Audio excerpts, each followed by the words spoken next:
Assalamu alaikum wa rahmatullahi wa barakatuh. What's up, everybody? It's your girl Khadijah Toto, and you are listening to In Trance You, the podcast where we are the deliberate creators of our own realities, united in light during the darkest hour. We foster spaces of love, truth, and acceptance because we know we are one people. Living through different simulations, we define and choose to be our own truths while living in a co created environment within multidimensional realities. With that being said, we're just curious to see how others create their world as knowledge and inspiration so that we may understand how they live their lives so we can refine and fine tune to make our lives even greater than what they already are.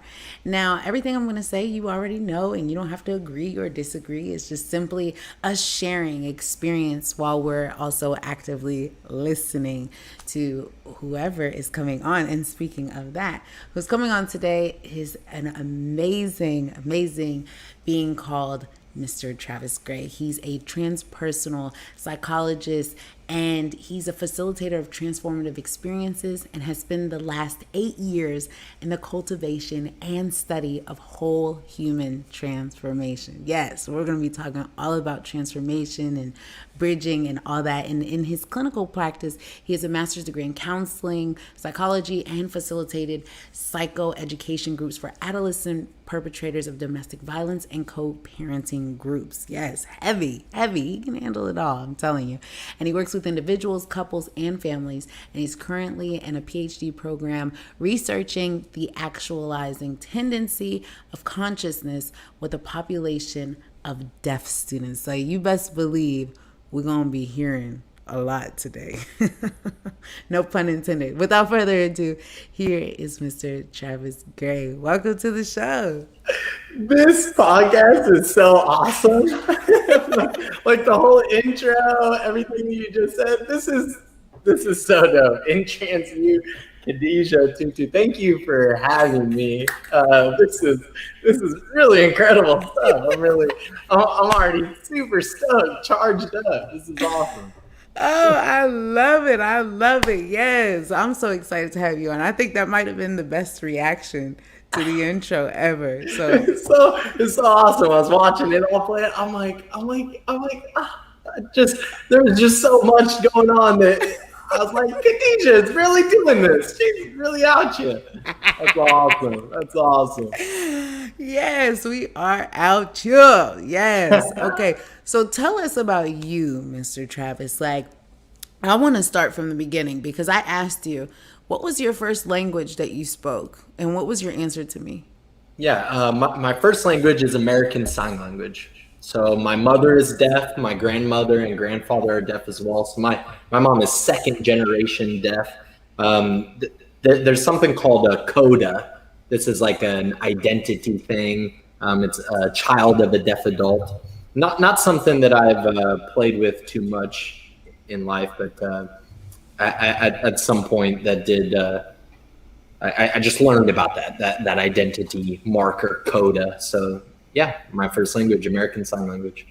That is so awesome. So there was a family history of deafness in the family. So Mhm. you said your mother was deaf, and how about your father? My father is a hearing man. So so my father passed away when I was 18 months old. He was only 25 years old. I'm older today than my father ever was in life. He must have just found sign language very interesting and decided to get involved and decided to cultivate a relationship with a deaf woman, my mother, and figure out what sign language is all about. I don't think he was particularly good at sign language at when he was dating my mom, but yeah, that's that. My mom has three sisters. Two of them are hearing. One of them is also deaf or hard of hearing, and yeah, so it's four girls to two deaf parents. And that's like my mom's side of the family. So how was that, growing up, like in this kind of, deaf world, in this hearing world? Like, is there an expansion? I know you're studying this for your doctorate, but is there some type of maybe unlearned consciousness or advantages to hearing or not hearing that maybe we don't even know? I certainly believe so. It certainly colored my experience in a good way. Um, am I echoing there? No, you're fine. Oh, no, it sounds like I'm echoing. Oh, not from this end. Oh, okay. Maybe that's my end then. So yeah, it is. It is interesting that I have felt that it's been, you know, an enormous blessing in my life. There does seem to be things like I would say like empathy, that there's different ways of body language with other people. Definitely, yeah. Okay, so there is a little bit of There echo. was some sort of echo. Maybe a shift in the mic, maybe. Okay. Um, on my mic, Is the gain up high? the Maybe the gain up. gain can lower just a little bit. All right, Is that talk. better? Is that better? I don't Say it even know. again. Is that better? Yeah, that is better. That is better. To, All to right. me, it sounds like I'm echoing on your side, but anyway. This is Um, so awesome. We're talking about listening and hearing and echoing. In the meanwhile, we're talking about hearing and not right, we're hearing. talking about sound. My relationship to sound is interesting. When I first began school, I was in English as a second language. A lot of people would not expect that of my experience, maybe, but I was in English as a second language. The only music that I really listened to was on the radio. If I picked things, my mom was never like one of those parents who was like, "Oh, you can't listen to music with cuss words," because she didn't know really what I was listening to. And so I really built the relationship to music all on my own. I didn't have a whole lot of outside influence in that way. But the body language with other people, I have felt, at some point in my life, I did not understand what it was, and I learned as I went, just like we all do. We learn about ourselves as we go if we're really intentional about our growth, our development, our transformation. Well, I found that my mannerisms, my expression, a lot of this is influenced by my mom being such an expressive person, American Sign Language being so expressive itself. And so I found that those things are influencing other people, and it's very unconscious to me. But I feel like it gives me a good read on people. It has been a major reason that I am a therapist. And so it seems like all of that has influenced my path, no doubt. That's awesome. Giselle is here and she said, "Love Trash Gray. Great to see you, Bing." Yeah, I love Giselle. One of the things you said, American Sign Language. So, are there other sign languages like a Chinese sign language or There are. So here, that's actually a good question in reference to that previous question, because I once went to Prague. I was representing my university at this international transpersonal psychology conference. It was my first time outside the country. There was a lot of evolving just in this trip.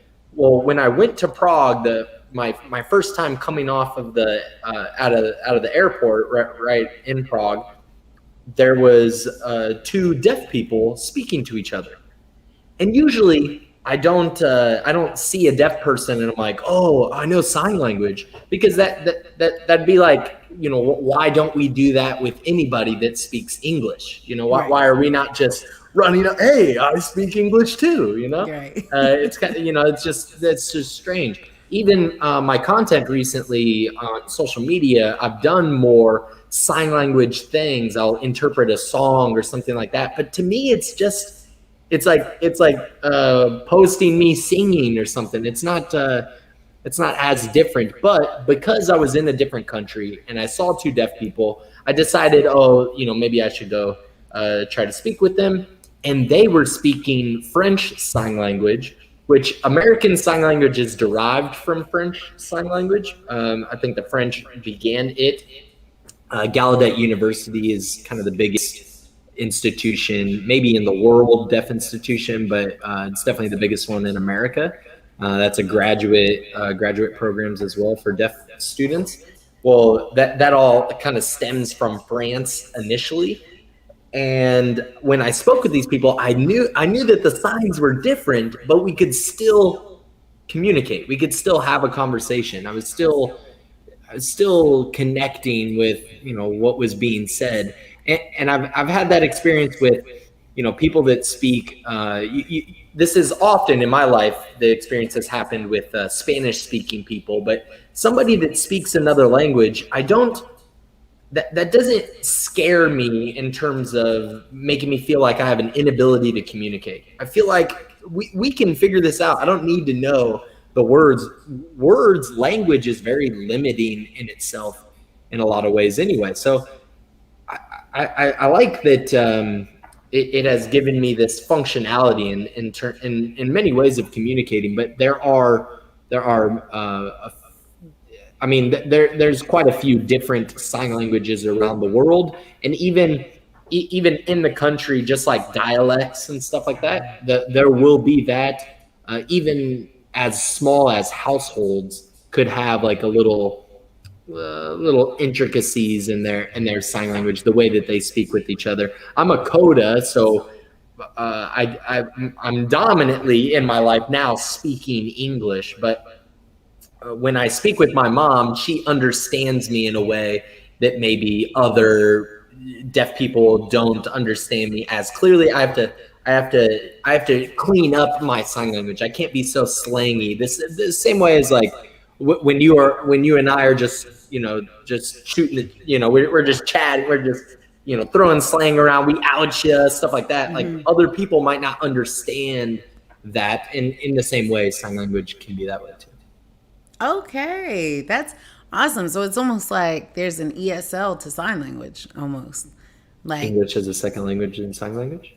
Like how in ESL, like you said before, like there's a different process of if you're teaching someone, you're going to use words like applicable to someone whose second language is English. Like you're going to say, oh, that's not.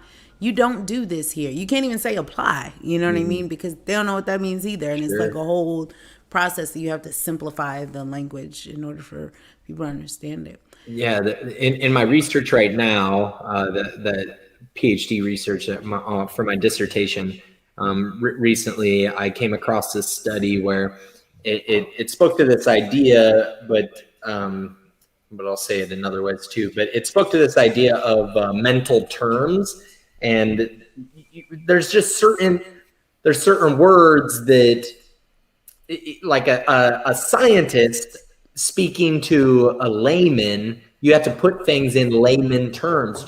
That's not a condescension thing. It's a effective communication thing. And in sign language, there are quite a few ideas and words that are just unnecessary. Right. So with that, let's just go back just a minute for transpersonal psychology. That's it sounds very heavy when it's spoken. So what is transpersonal psychology? Transpersonal psychology is the study of cultivating whole human transformation. It is the investments of the whole being, body, mind, soul. So it's a Eastern wisdom, Eastern spiritual traditions meeting Western science. And it's been around since the 70s. Some of the fathers of transpersonal psychology are Abraham Maslow, which is a lot of viewers that potentially they would recognize that name. He's kind of a popular psychologist. He passed away at the peak of his career. He had a couple of heart attacks. Wow. And at the peak of his career, he was looking at how successful people live their lives to help be healing to other people. It's like when you have the current paradigm in mental health, they look at hurt people. They look at people that are already living dysfunctional lives rather, and they try to use that population of people to help fix that population of people. But Right. that sort of doesn't make sense. Sort of arrogant of somebody to believe, oh, hey, I'm happy and healthy, and if I look at this sick person, then I will know how to fix other sick people. But this is, there's a lot of different ways that the conventional, the orthodox, the materialist paradigm of science has influenced that sort of direction of psychology. Psychology right now is a more behaviorist paradigm, and so Abraham Maslow, he was the director of the APA, the American Psychological Association. He is the president at the peak of his career. And he was also running the Humanistic Journal. So he had a more humanistic approach. There's sort of like psychoanalytic, behaviorist, humanistic, and transpersonal. There's another guy, Anthony Sudich. His name doesn't get spoken about enough. He's sort of the unsung hero of transpersonal psychology. So I try to say his name. Anthony Sudich was a great guy, and he spoke about transpersonal psychology as the fourth turning. And so anything that you are interested in, I'm sure a lot of your viewers are interested in like spiritual dimensions of life and stuff like this. Mm-hmm. Well, transpersonal psychology looks at all of those things from a very specific scholarly lens in a very important way. So that in a gist is transpersonal psychology. There's another guy that is alive still today. He's in his 90s. He's one of the founders of transpersonal psychology. His name is Stanislav Grof, and he was in the beginning of his career, he was in psychedelic studies as a participant, and then him and his wife developed holotropic breathwork, and this is sort of the precursor to all of the popular breath work that is done right now. There are a lot of breathwork practitioners that don't know about holotropic breathwork and Stanislav Grof, and I think that's a fallacy. That's a problem that they don't know. But he was sort of the beginning of that, and their intention with that was to have a sort of psychedelic entheogenic experience, but without the entheogen. So a psychedelic experience without the substance needed. So it's like 3 hours of breathing to this evocative, emotional, provoking music. It's really fascinating. These are just some of the different things. There's a lot of different ways that you could take transpersonal psychology. You could look at the efficacy of tarot reading if you're interested in those things. There's a great deal of parapsychology, which is looking at like spirits and ghosts and things. They use a room called a psychomantium. Psychomantium is sort of like a room where you would call in the ghosts or the spirits.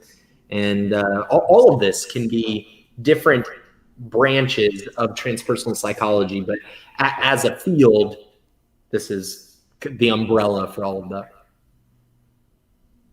That's so interesting. It reminds me of, like, as you were speaking, it reminded me of like Napoleon Hill and how he studied all the, greats. Like, how do you become successful? How did you become to be who you are and how you are? And one of the things that really hits me, I don't know, in transpersonal psychology is like, it reminds me of, what is his name? Oh my goodness. My subconscious mind serves me and I remember everything. Mm-hmm. It reminds me of the guy, the Alan. What is his first name? Alan Watts. Alan Watts. There we go. Thank you. Alan Watts has been published in transpersonal psychology journals before. He has some really interesting ideas on enlightenment. Alan Watts is my man. That's my guy too. But he essentially is a transpersonal psychologist. I would say the same thing is true of a man named Ram Dass. So I love Ram Dass, another group. They're kind of they were around at the same time. They were friends, acquaintances. Same time as like Timothy Leary. These are like early transpersonal psychologists, sort of before the field was enacted. Because they're sort of like late 60s. Transpersonal psychology started in the early 70s. And yeah, Abraham Maslow and Napoleon Hill, I mean, those are, two birds of a feather. Like they are doing essentially the same thing. Andrew Carnegie, Napoleon Hill, that sort of lineage in coaching and all of that stuff. A lot of people don't realize like how mirroring that is of what transpersonal psychology is. But transpersonal psychology is meant to be a field of scholarly research as well. So it's just meant to be grounded in a scholarly context, which is, some people have a little aversion to that. If you say that sort of thing, sometimes there's an aversion to that. I've had people kind of respond to me in an aversive way. Oh, you're doing your psychology thing. Oh, it's about these pieces of paper. That's not what it is for me. The piece of paper is memorabilia along my journey, but my journey is what it is. People will have this aversion to the scholarly input, the scientific inquiry, but all of that is extremely valuable. It's really important when you look at a variety of spiritual traditions, to not be biased in any one spiritual tradition, but to take a piece of everything. Alan Watts was really interested in perennialism. That is essentially pulling from all of these different spiritual traditions and finding some sort of synthesis, various ideas. A lot of meditation research is done in transpersonal psychology. I'm connected a lot with the meditation research, with the research in enlightenment. There's a scholar, an acquaintance, a friend, an acquaintance. His name is Dr. Jeffrey Martin. I would consider him the premier psychologist on enlightenment today. He has pretty extraordinary studies. A lot of money has gone into his stuff. I have different interpretations of his work, some critical interpretations of his work, as scientists should, like, have their own sort of perspective. So I see it through my own lens, but this is all, other ways to describe the different, the diversity of paths that one could go in transpersonal psychology. One problem with the field is that there does need to be more diverse perspectives. So there is some LGBTQ kind of different perspectives, but not enough different ethnic perspectives, diversity in terms of ethnic lens, and that's important in any field. But in this particular field, it's additionally important because of how these spiritual traditions are rooted in different ethnic region and culture. So that's so interesting that you say that, because I'm wondering if people of those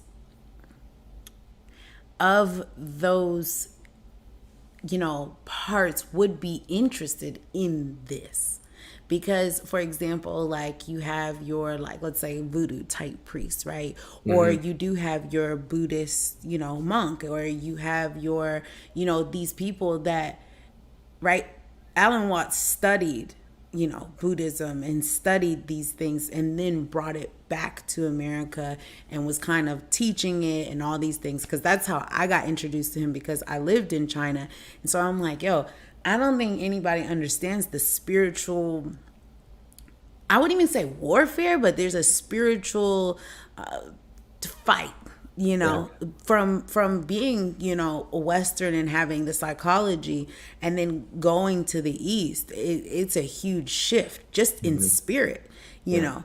And so he was one of the people that, when I listened to him speak, I could relate to him, because I was like, oh, he understands. And it was just like listening. I knew he studied the Buddhist stuff and like the Buddhist scriptures and stuff, but it was like, because that was all around and that was the society and it was dominant, I was able to then come into that knowledge better. But I'm wondering, is this like an American twist on combining those tactics, right? Or that knowledge that other people from those practices have in order to achieve this scholarly knowledge?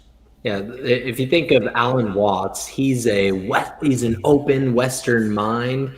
I think I heard you say Buddhism, like a Buddhism, voodoo Buddhism, voodoo, and that would be hoodoo, awesome. hoodoo. It'd be so cool, Buddhism.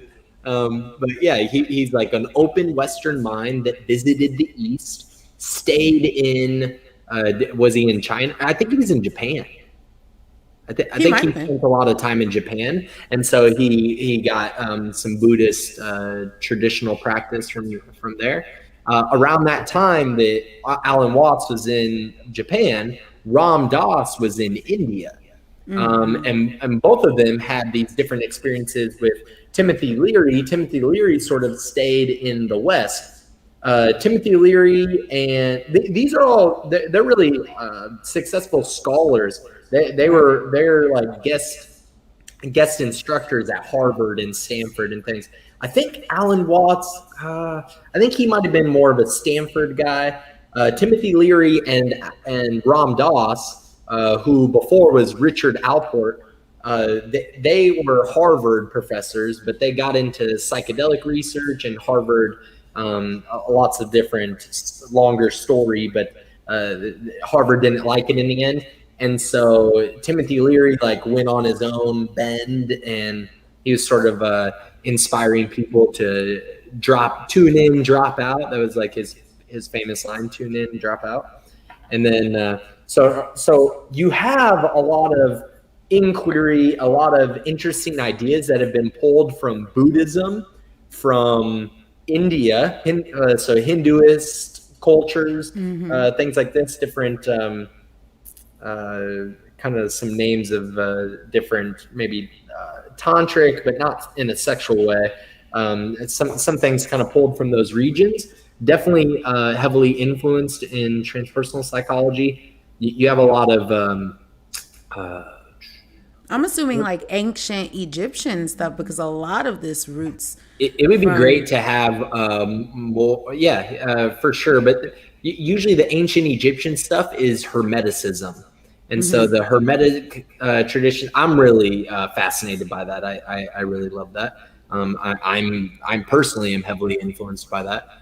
And the Hermeticism is it's there, but that becomes all of these traditions to some extent. But Hermeticism is really heavily semantic. It's heavily like really picky on words and stuff, which I think is valuable. But there's not enough people that are from like specifically indigenous cultures, unless it is indigenous in the way of like ayahuasca. If it's like Peru ayahuasca, then there's some indigenous things there. I have a teacher, a really good friend of mine. His name's Dr. Stephen Schmitz. He has 40 years in shamanic practice.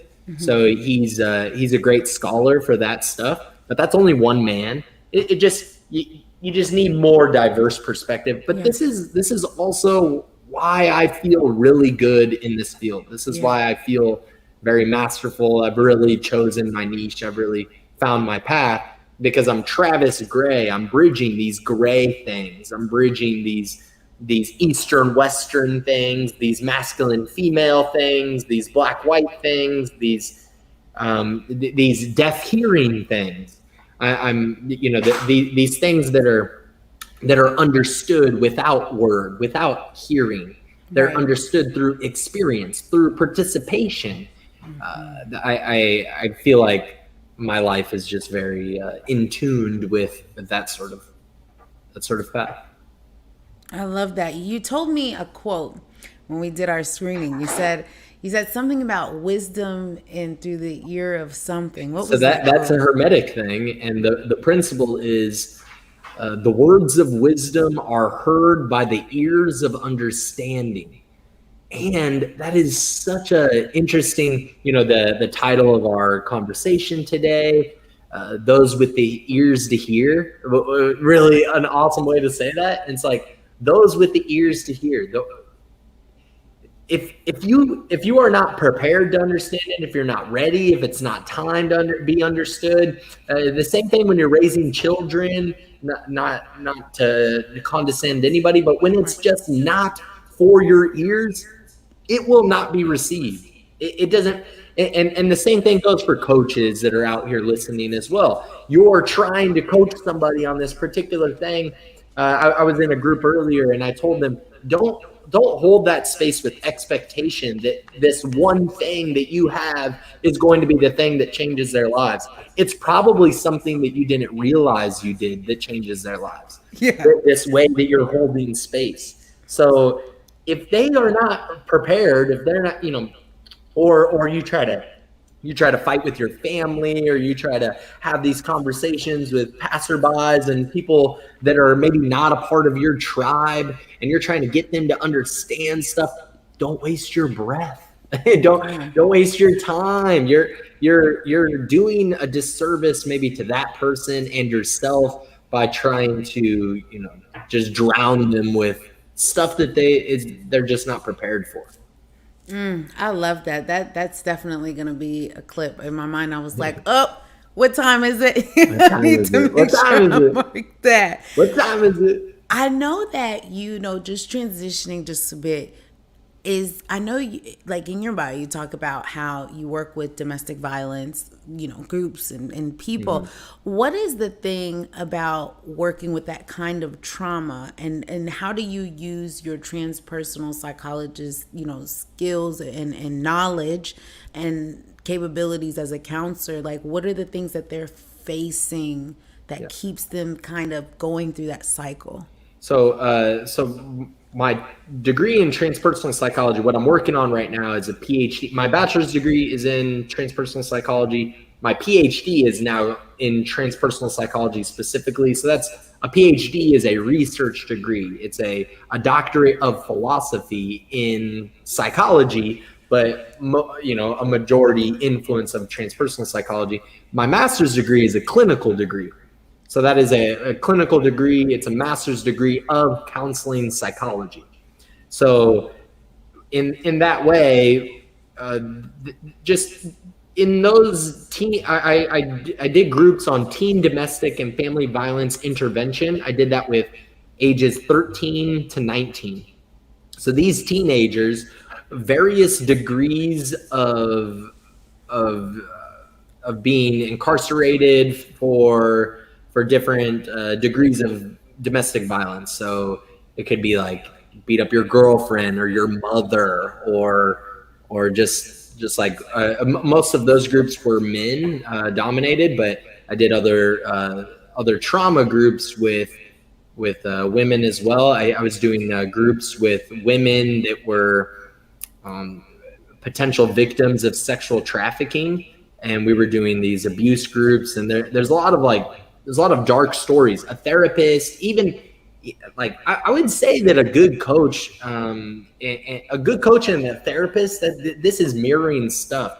But like I said before, the paradigm of you need to work with sick people to help sick people versus I really appreciate working with the people that I love, the people that I'm also clients of. I really appreciate working with those people because I'm looking at successful people to help other successful people and build that way. I want to build out.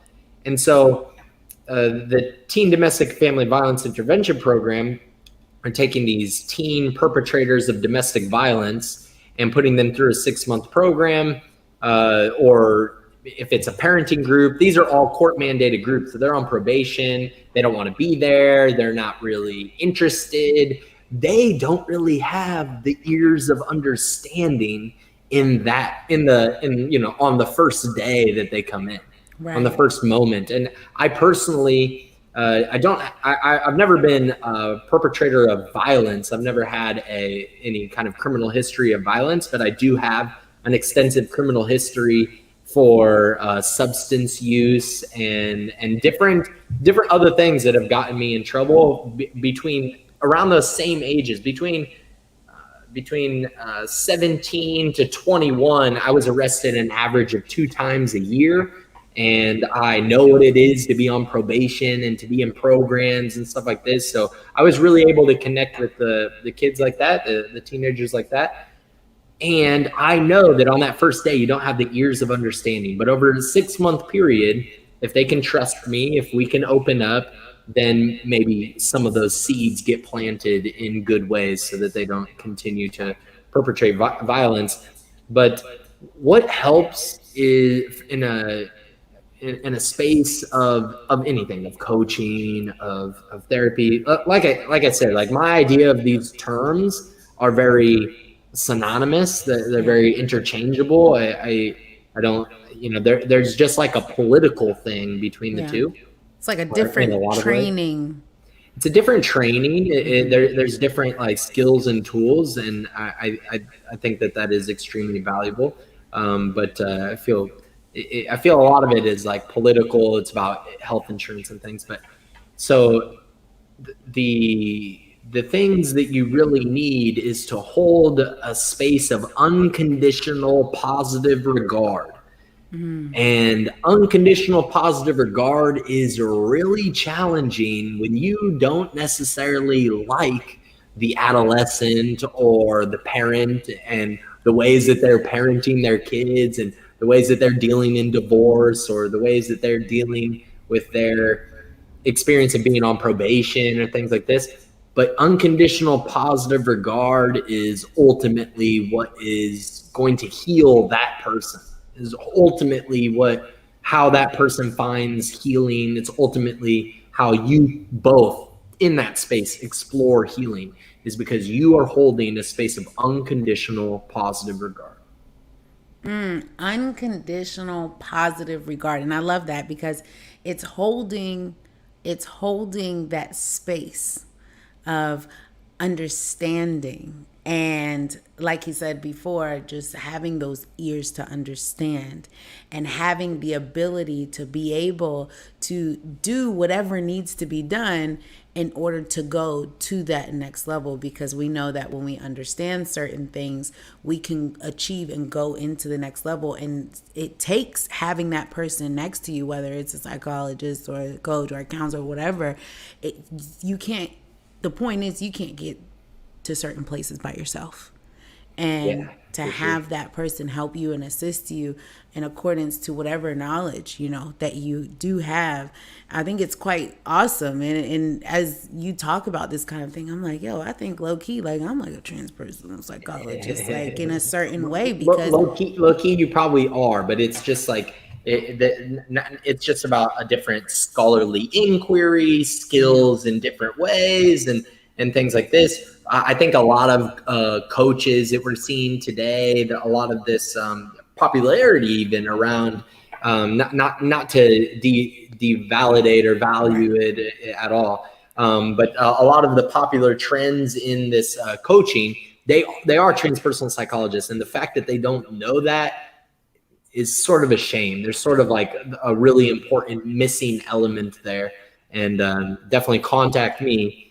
Excuse me. Definitely contact me if you. I'm really excited about it. Yeah. Spit it out. Spit it out, Spit boo. it out. Spit that. Definitely contact me if you're interested in knowing more about all those things. But yeah, so that space of unconditional positive regard, just connecting to what you were just saying, it's also like, as a coach, you can't be a shaming coach.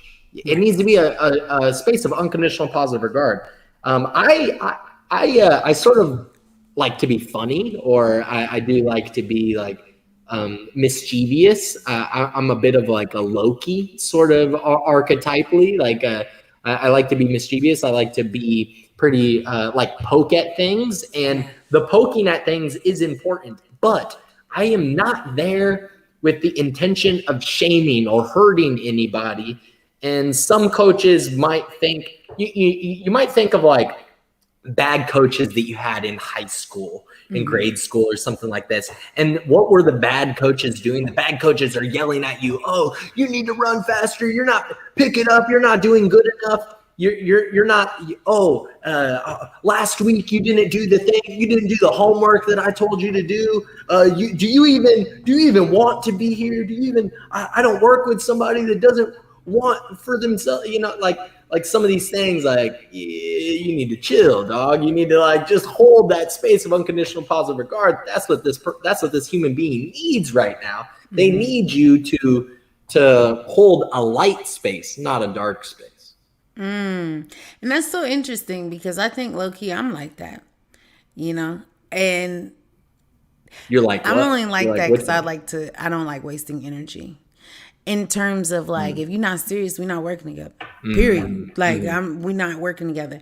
And but there is that light space, like what you were saying before. There's that space that you're being held to, and it's not necessarily. It's just like you can tell who's doing the work and who's not, right? Yeah. And it's like I'm not worried about your 2 minute mile, but damn, were you practicing this week? You know what I mean? We all have our low weeks, and if your answer is no, well, if you come back next week and you still ain't practice, we not working together. And I think that's important. Like, how do you set up those boundaries?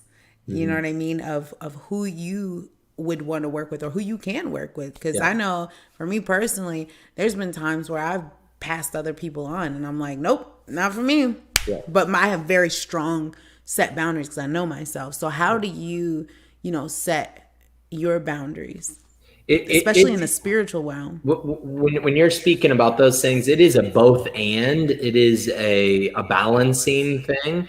I don't intend to mean that if somebody is not somebody needs to want to show up, sure, but I am not going to.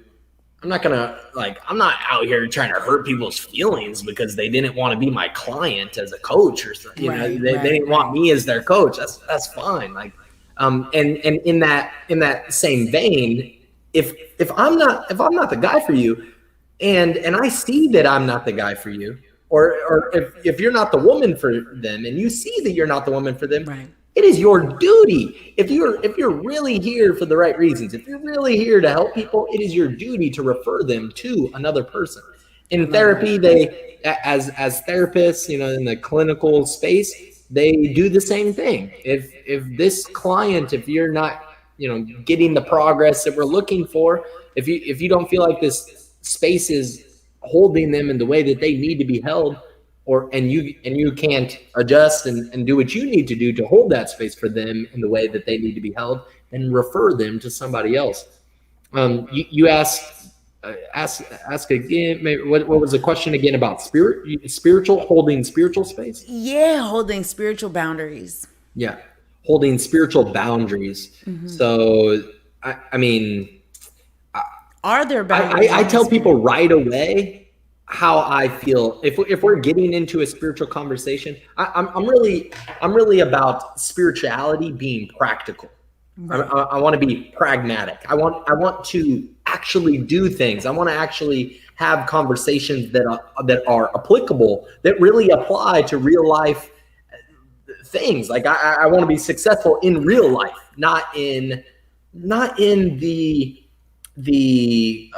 inner conflict with astral planes and things like that, which is, it's fine. Those things can also coexist. That can also be a part of the work. That is also necessary, but it is important as the facilitator, the holder of that space, that you are grounding that person in, well, we're gonna take that and do something about it. Same thing with psychedelic experiences. I'm interested in that area, and people will take these things or do these things and have no sense of anchoring themselves back to the real world. No sense of like, what am I going to do to make sure that I've taken something from that, instead of like I just wasted a whole day being like incoherent.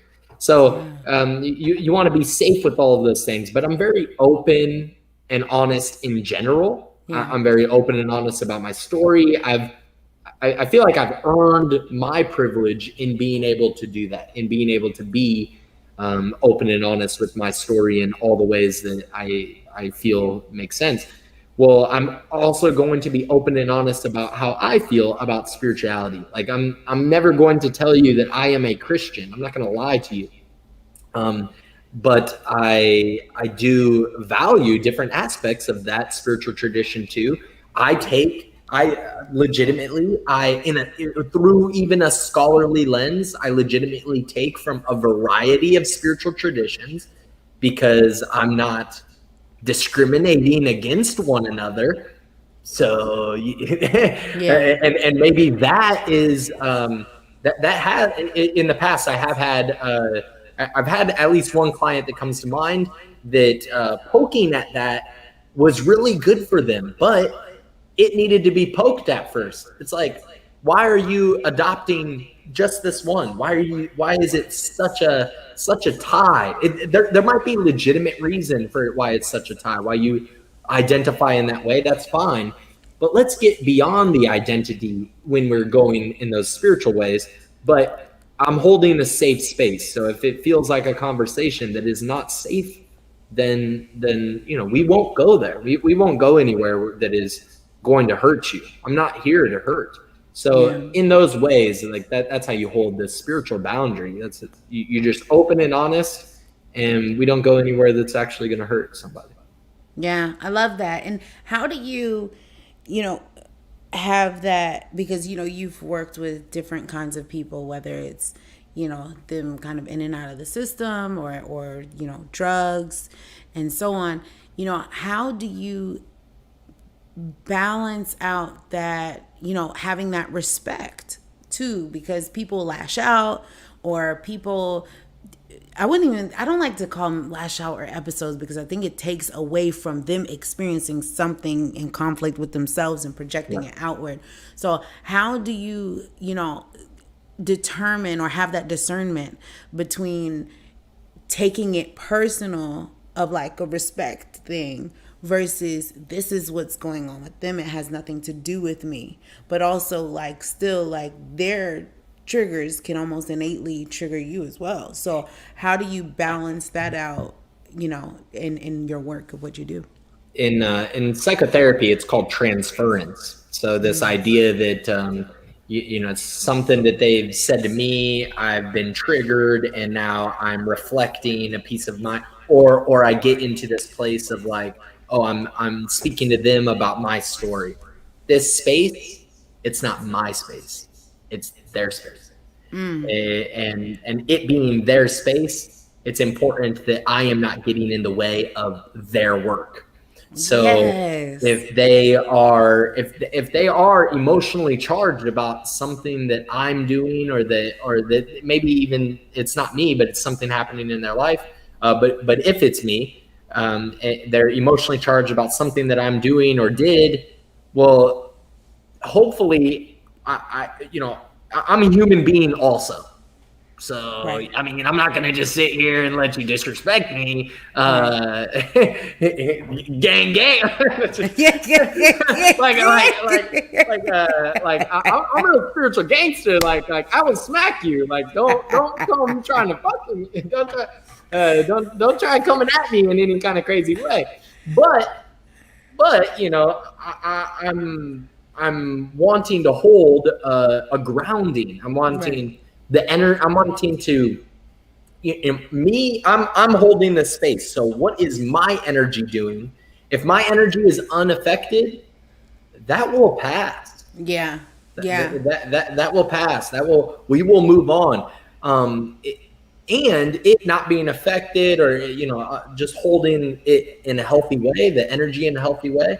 It can't be completely unaffected, but I also know that this is a part of the work. This is a thing. Oh, okay. Well, let's go back. Maybe we don't go to that conflict, or that whatever that trigger was right now, but maybe we go back to that. Let's unpack that. Well, in the work with teens, there's a lot of that. These are violent teenagers. They were violent to the point of getting police called for them for different reasons and things.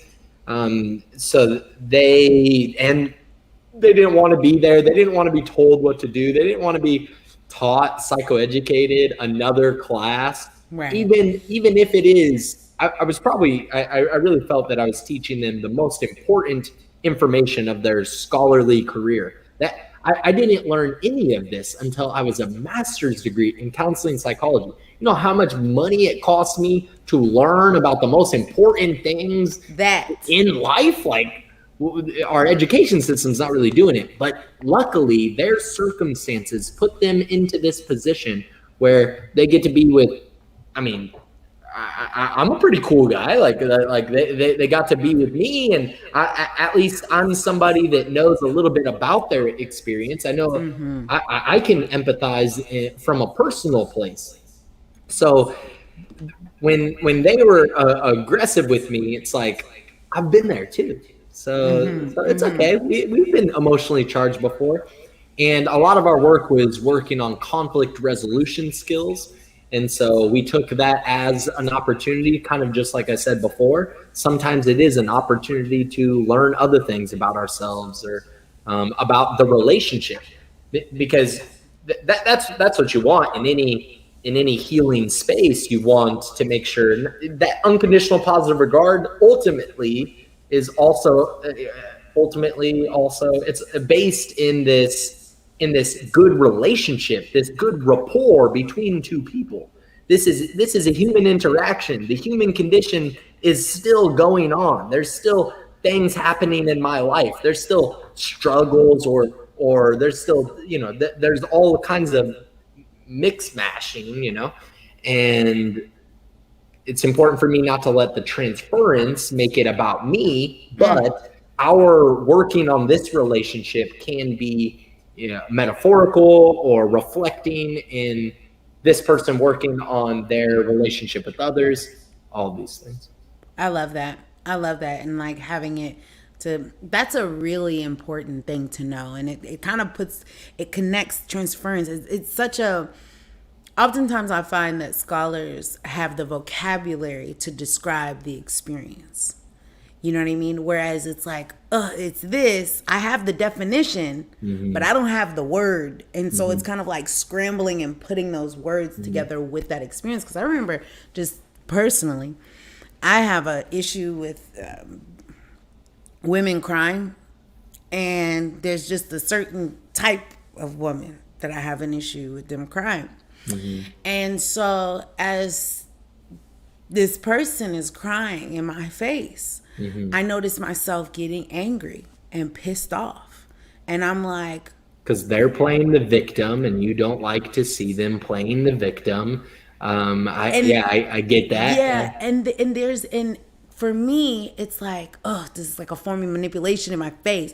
But they were genuinely like showing their stuff. So there was like it's two sides of me. I had to check myself because like, yo, why is her expressing, her gratitude or her sadness? Why is that triggering inside of me something? And what I realized was because, in the way society, we alchemize and transmute that energy differently. So whereas it might be unacceptable for me in the current meat suit that I'm in to cry, it doesn't look the same as when that person in their meat suit cries. And so what is more acceptable is I can express that in anger, but I don't know how to express that in sadness. And so I realized, whoa, like this is low key kind of a jealousy, an underlying jealousy that's going on because she has the privilege and opportunity to do that, whereas I'm kind of being envious of, and it wasn't even in a space where I couldn't cry if I wanted to. That's the thing. It wasn't a space like that, but it was like my own self-limiting ability to allow myself to express that in a space because typically you don't see that. Yeah, so having that transference is important to know that. Sounds to me like you had trouble with being vulnerable to be compassionate in the way that person wanted to be seen for the way that they were crying. And that's just in any kind of coaching for therapy, all those things, again, just kind of interchanging of words. You're going to find out what kind of work that you need to do so that you can be better at holding that space for that other person. And so that's the thing. You think a therapist or a coach, you're like, oh, $200 for an hour?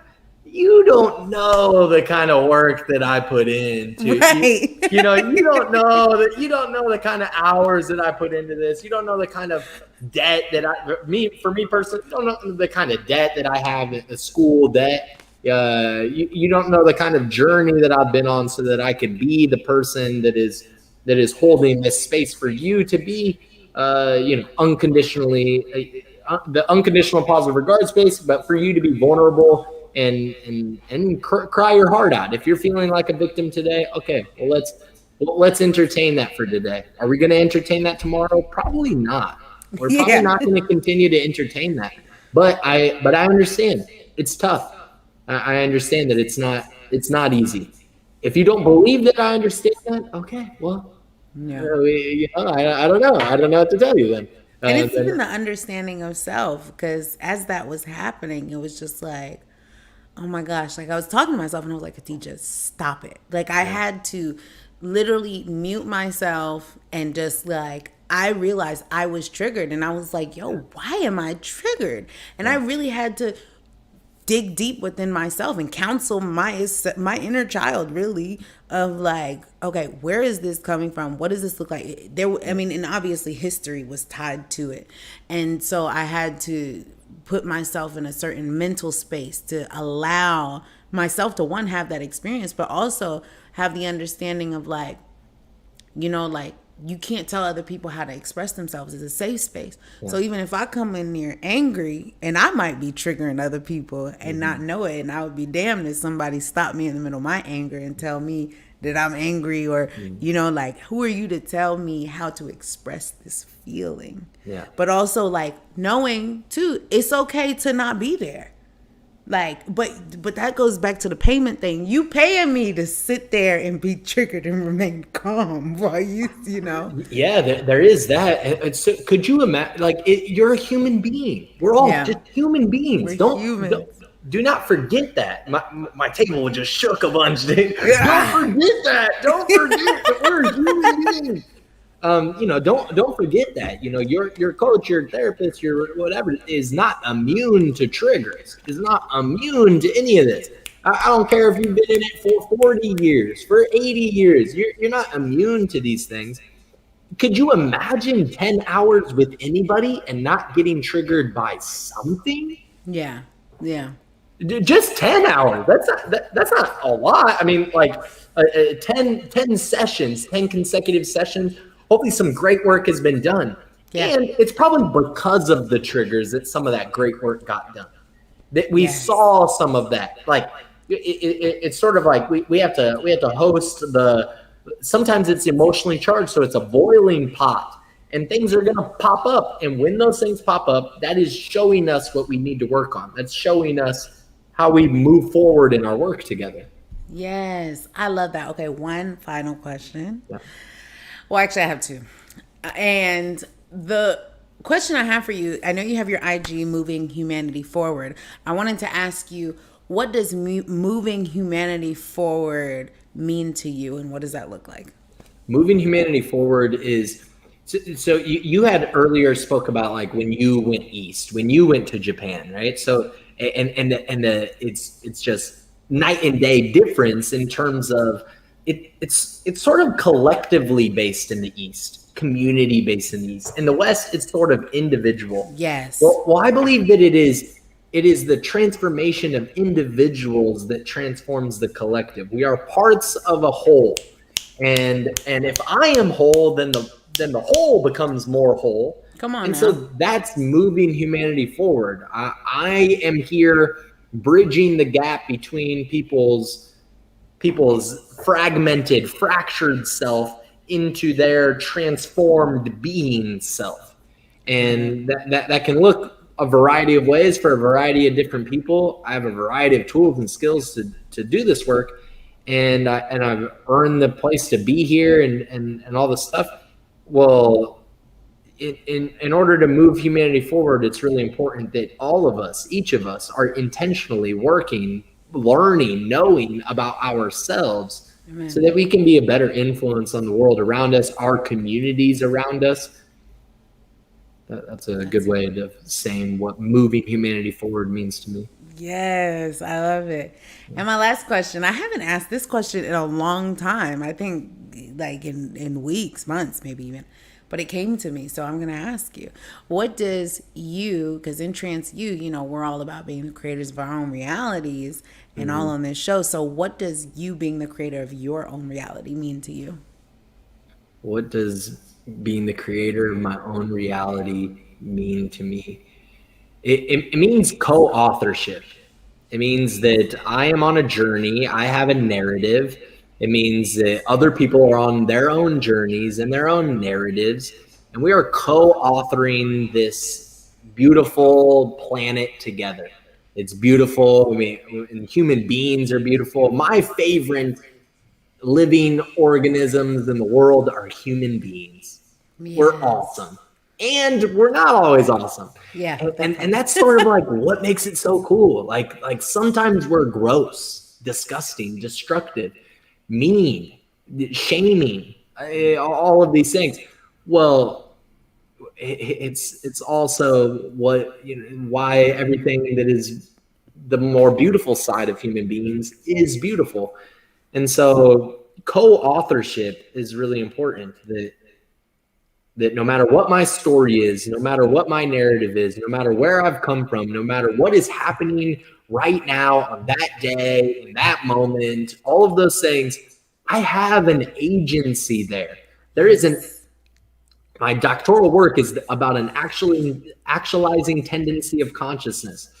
That actualizing tendency is my agency. It is my Yes. ability to decide, to be intentional in that moment, to be aware, to do Yeah. that of my own autonomy, my own volition. I So love it. that's it. Yeah.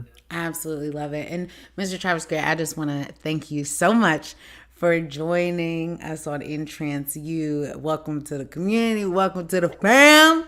You know, and It's an I just amazing podcast. You have an amazing thing going on here. I love all the colors. I oh love the graphic design. I already gave you some of those flowers before we started, and you just more flowers from me for eons.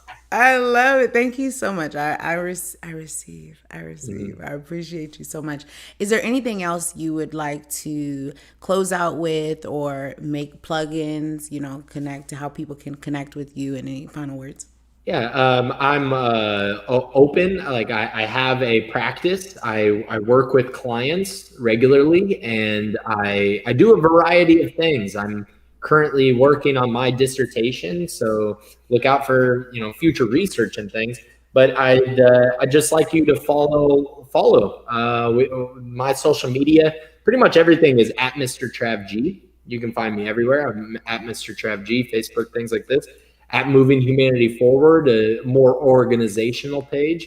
But I'd be happy to connect with each and every one of you in the best way that I can, in the best way that serves your best interests. And yeah, let's keep going. Let's keep moving humanity forward. Hey, and we moving and we grooving and we I don't even know. Play that funky music, white boy. My very first CD I ever had was called 100% Funk. It had that song on there. Yes, you see, Play that's that where my funky subconscious music, white mind. boy. Hell yeah. Well, He's a brick. Ha. Thank you so much, Khadijah. Thank you so no, much. thank you, Mr. Travis Gray. All right, thank you all so much for listening and tuning in. Please feel free if you want to come on the show. Please feel free to email us at creatorsofreality@intranseu.com. And we'll see you next time. And we are out. Travis, I'm going to meet you backstage after the final parts play. Oh, we have some comments. I'm so busy, you know, over here doing this. I'm not even Yeah. paying attention to the comments. Hey, Linda! Yeah, Linda. One of Nice. her favorite songs growing up. Hey, hey, Yes. hey. Is that like a Black Cherry something? I I think don't that's I think know. that's who sings that, like Black Cherry or Cherry something. I don't know. Yeah.